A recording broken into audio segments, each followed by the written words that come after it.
मसूरच्या डाळीची भाजी करते. बघा साहित्य काय काय आहे. पातेलं ठेवलं, गरम झालं, तेल टाकते.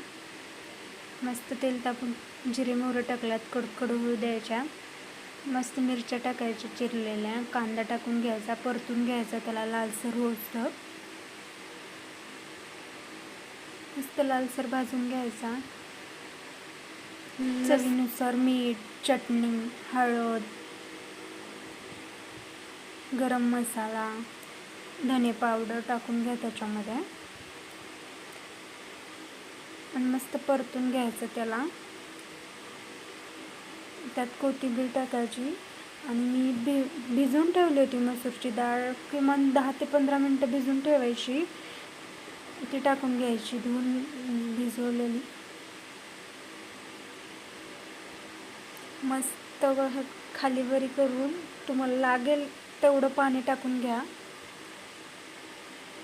मस्त त्याच्यात सांबार मसाला टाका थोडासा आणि वरून कोथिंबीर.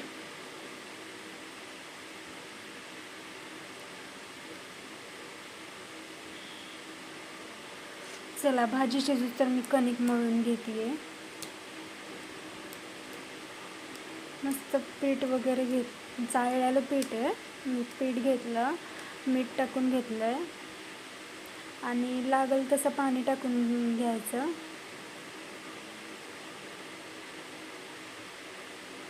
पाणी वगैरे टाकून मस्त कणिक मळते.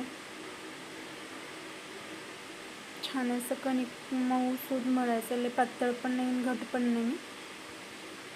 आणि थोडंसं तेल टाकून त्याला मस्त असं छान हे करून घ्यायचं, मालिश त्याची. चला कणिक मऊ व्हायला ठेवूया 5-10 मिनिट. त्यावर पाण्याच्या बॉटल भरून घेते मी. मस्त असं पाण्याच्या बॉटल सगळ्या धुवून ठेवलेल्या होत्या घासून, आता भरून ठेवते पाणी फ्रीजमध्ये.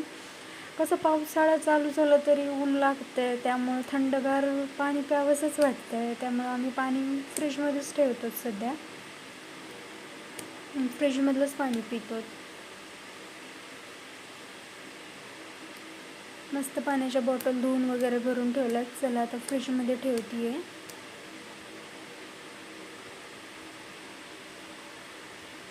मस्त झाकण वगैरे लावून घेते. फ्रीजमध्ये आता ठेवून देते पाण्याच्या बॉटल.